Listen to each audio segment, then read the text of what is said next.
દર્શક મિત્રો, મહામંથન મંતવ્ય ન્યૂઝમાં આપનું સ્વાગત છે।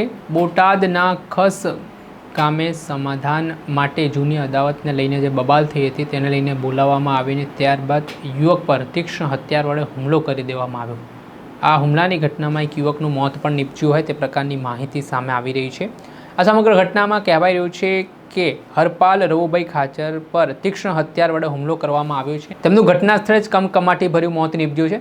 અક્ષય રાજુભાઈ ખાચર જે વ્યક્તિ છે તેમના ગંભીર ઇજાઓ પહોંચી હોવાની વાત સામે આવી છે।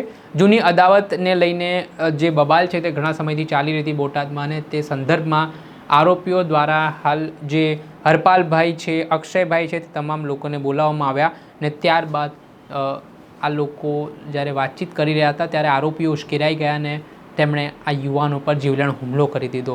ઘટનાની જાણ થતાં પોલીસનો કાફલો ઘટના સ્થળે દોડી આવ્યો હતો અને હુમલો કરનાર કોણ છે, કેટલા લોકો હતા તે અંગે હજી માહિતી પ્રાપ્ત નથી થઈ।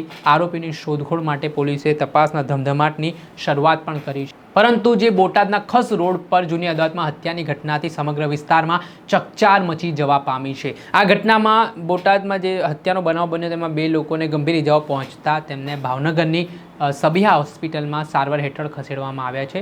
શું વિગત શું છે? આજરોજ બોટાદ પોલીસ સ્ટેશનના એક ખસ રોડ ઉપર એક મર્ડરની બનાવ બન્યું હતું।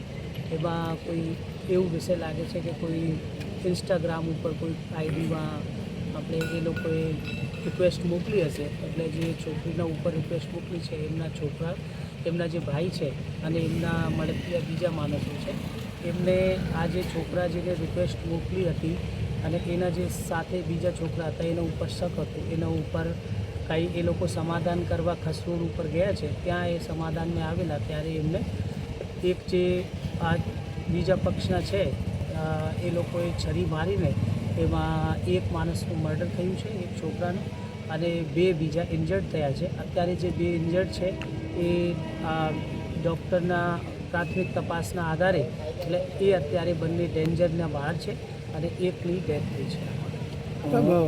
હત્યા કોણે કરી શકે માહિતી? એમાં અત્યારે જે આપણે જે ઇન્જર્ડ માણસ છે એમને પૂછતા એમાં એક આરોપીનું નામ મળ્યું છે। એના સિવાય એ બીજા આરોપી ત્યાં હતા પણ એ એમના નામ જો ઓળખતા નથી, તો આપણે ટ્રાય કરી રહ્યા છે કે બીજા કોણ છે। એટલે જેને એવું આ મર્ડર કર્યું છે એ લોકોને તાત્કાલિક ધરપકડ કરવામાં આવશે। કેટલાક વ્યક્તિઓ હોય છે અંદાજે? એમાં એ જે ભાઈ જે ઇન્જર્ડ છે એ બતાવે છે કે એમના સાથે 5 માણસો હતા, એટલે ટોટલ 5 માણસોનું એ બતાવે છે, પણ અત્યારે એ ઓળખી નહીં શકતા, અત્યારે એક જ ને ઓળખી શકે છે, એટલે બીજાને આપણે ઓળખીને અને પછી આપણે એમની ધરપકડ કરવામાં આવશે।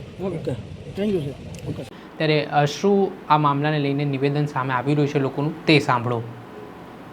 હવે આજે જૂની અદાવતમાં હત્યાનો બનાવ સામે આવ્યા બાદ અજાણ્યા શખ્સો સામે પોલીસે હત્યા અંગેનો ગુનો દાખલ કરીને તેમને ઝડપી પાડવા માટે તપાસના ચક્ર ગતિમાન કર્યા છે।